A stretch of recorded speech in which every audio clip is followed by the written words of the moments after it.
Hi, this is PV202 Systems Design Unit 5, and this is going to cover ampacity and conductor sizing, but I broke it up into three sections so that I could have two standalone sections of ampacity and voltage drop calculation, and then have this one separate from that. I've been having a horrible time recording today, but anyway, that's the way it is. So there's going to be three separate sections. All right. This is a block drawing or line drawing of a multimodal system. And what I want to point out is that there's different names for each part of the circuit. So when I come off the array, those wires coming off the array, the DC wires coming off that array, and the thick jacketed, heavily insulated conductors, free air conductors, going into the combiner box is called the PV source circuits. Now, once I leave the combiner box, after the fusing, after the breakers, I leave the combiner box. That's now called a PV output circuit. And that PV output circuit is going to go down through the components to the DC disconnect. Once I go through the DC disconnect and leave that, that is now called the inverter input circuit. And that goes into the inverter. And then the final conductor piece, the final circuit leaving the inverter is called the inverter output circuit. Based upon this multimodal system, I have four different types of conductors. I have PV source circuits, I have PV output circuits, and I have inverter input circuits and inverter output circuits. So I would go through this calculations that we're going to do in the next presentation. I would go through those four different times to get the proper conductor size and in ampacity and for the distance. Now, 90% of what you'll see, 99% of what you'll see will be utility intertied no batteries. So there's no combiner box associated with most of these systems. So I'm going to go from the series string this off the array. So in this case I have two series strings. And I'm going to come off of that, and this line indicates the path of my two conductors, my positive and negative for that one string, all the way down to the inverter. And then string 2, this line is indicating the positive and negative for that conductor run through the same pipe all the way down to the inverter as a separate single string. So that whole unit doesn't go through a combiner box. It's not fused. I'm not combining any of those circuits. So those are PV source circuits. And then here's a more simpler design. Below here, the second drawing, I have two series strings once again, but I'm going to parallel them at a combiner box. When I parallel those circuits at a combiner box, I have to go through a overcurrent protection for each individual string when I start combining circuits in parallel because current goes up. So what happens, what they're concerned with is I have a damaged string or malfunctioning string, and I have all that combined current from the other strings that could possibly backfeed into the malfunctioning string and get it so hot for the amount of current going through it that it would physically burn it up, start a fire. So I have to, when I combine circuits, I have to fuse them. I have to control the current going in and out of that circuit.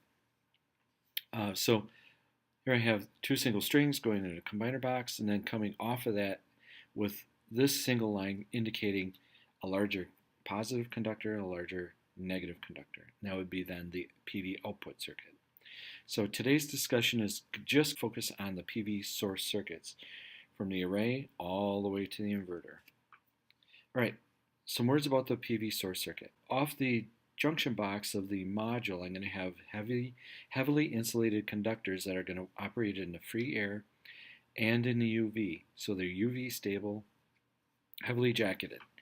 And they're going to link from one module to the next and eventually to a transition box.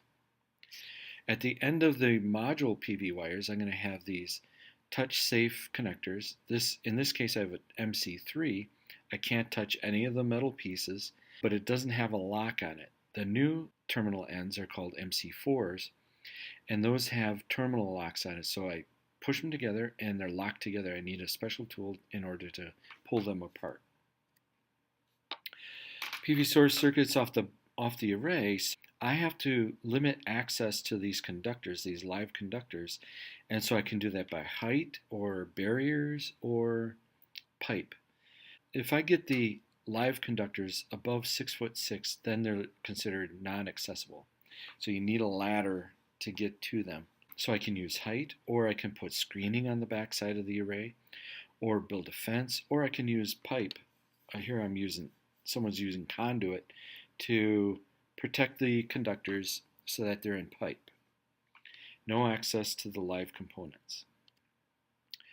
Anyway, so I'm going to take that PV wire over to this transition box and transition to a thinner insulated conductor of the same gauge, same physical size, but it's going to have a thinner insulation on it, and I can get more conductors in a pipe. Here I have multiple strings coming into this transition box through waterproof gland fittings.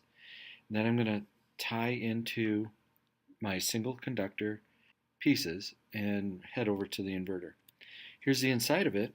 I have 1, 2, 3, 4, 5, 6, 7 series strings coming into this box, and it's going to leave as 7 series strings. I'm just transitioning to the type of conductor I'm using.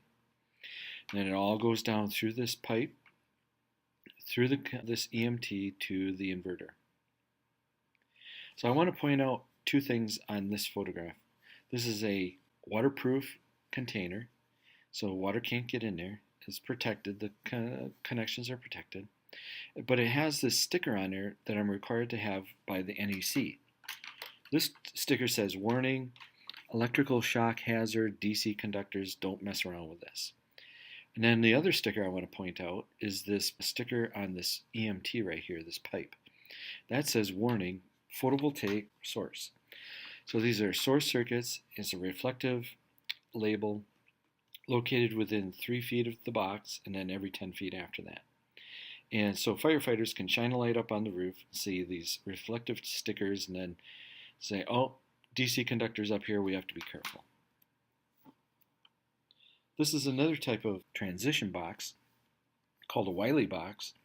So here I'm coming in with the heavily insulated PV wire, going to leave with the thinly insulated single conductor, and I'm transitioning from free air conductors to pipe. Here's my terminal block for the negative conductors, terminal block for the positive conductors. And they exit out through the EMT. Oh, this, by the way, this box here, really nice to use, lots of space, $300.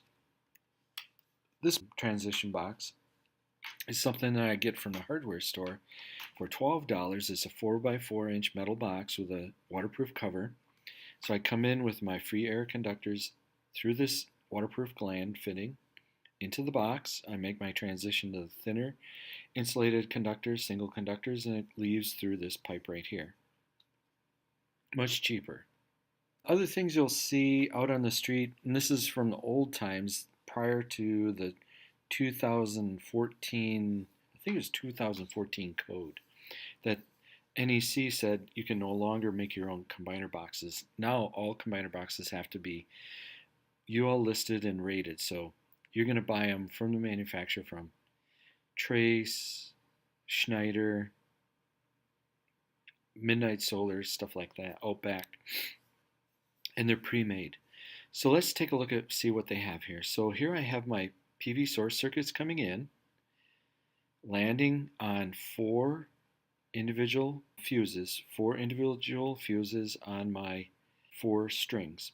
They exit the fuses individually and land on this combiner block. And I parallel my circuits right there. Voltage stays the same, current increases, and exit in a much larger positive conductor. Negatives are all combined on the opposite block and leave as on one larger conductor. So again, if I'm taking a single series string from point A to point B, I don't need to have a fuse on it. It's current limited. If I start combining circuit series strings in parallel, then I'm increasing the combined current. And I have to fuse each individual string so that any backfed current isn't going to start a fire on the array. Additional boxes I might see up on the rooftop and old junction boxes I could have access inside. Inside those junction boxes were these bypass diodes. I wanted to just show you those.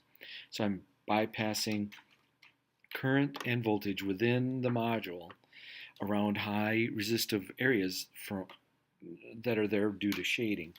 So instead of losing the whole module for shading, I'm losing half the voltage and current for shading. Here's another look at the combiner blocks, combining 7 series strings together into a block and leaving in parallel larger conductors. Behind this positive combiner block is my 7 series strings that are fused individually. This is a touch-safe fuse holder. I don't have any access to the live components of that fuse holder. I open up a little door which disconnects my circuit, and I can pop the fuse out, pop the fuse back in, and start my circuit back up again.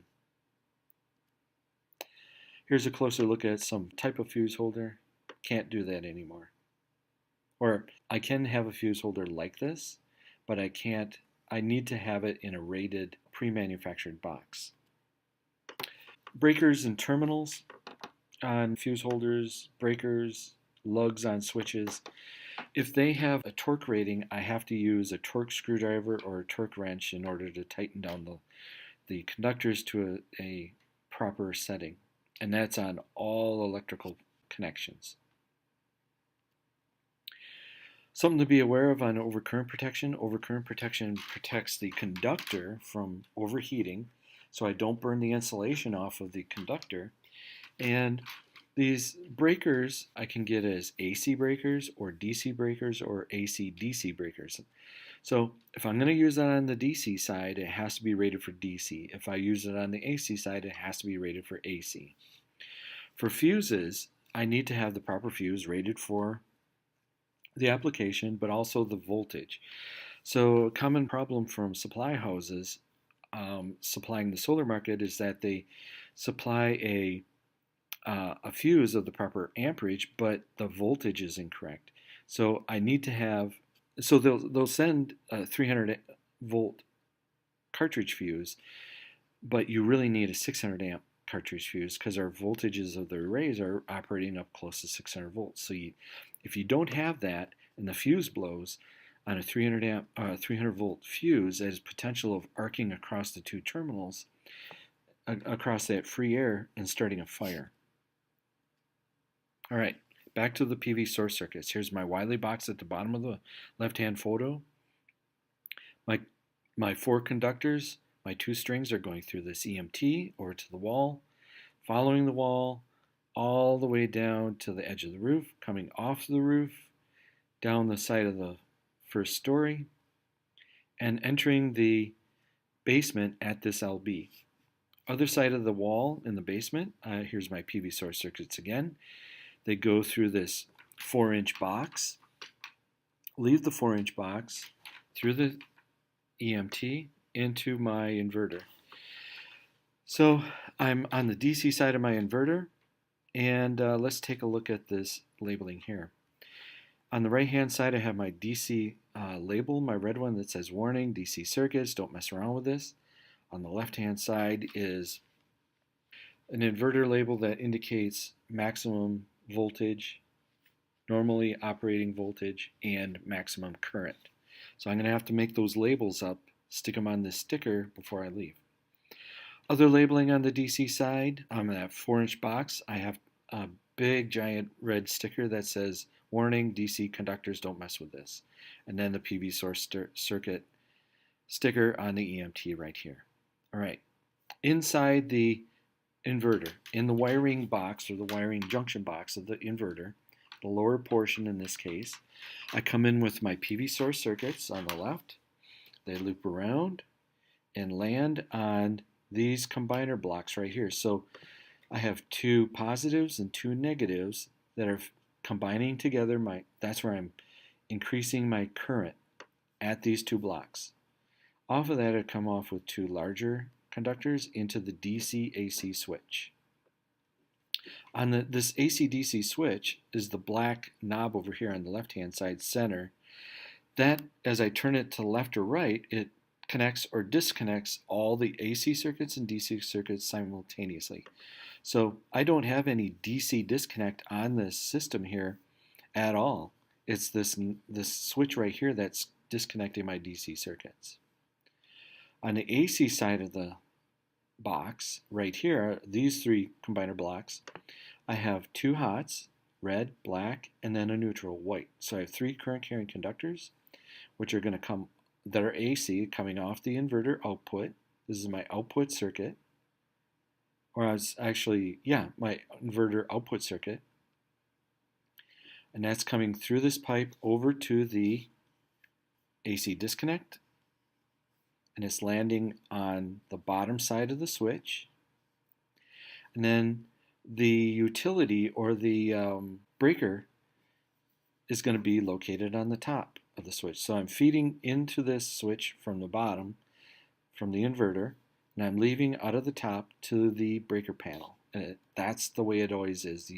The utility, the side of the switch closest to utility is always on the top. Here I am on the right-hand photo coming down in the 3/4 inch pipe through this 4-inch box, through the conduit to the left, into the breaker panel, and landing on this breaker at the furthest point, furthest from the main breaker. Labeling, I have a label here that says solar circuits do not disconnect. I don't want anybody messing with the wires on that breaker or removing that breaker. On the AC 4-inch box here, I have another made up sticker that I put on. It says solar circuit do not disconnect, do not connect to this circuit. So I don't want other people connecting AC circuits into that 4-inch box, like for lighting or receptacle, what have you. And that's required by AHJ and the code.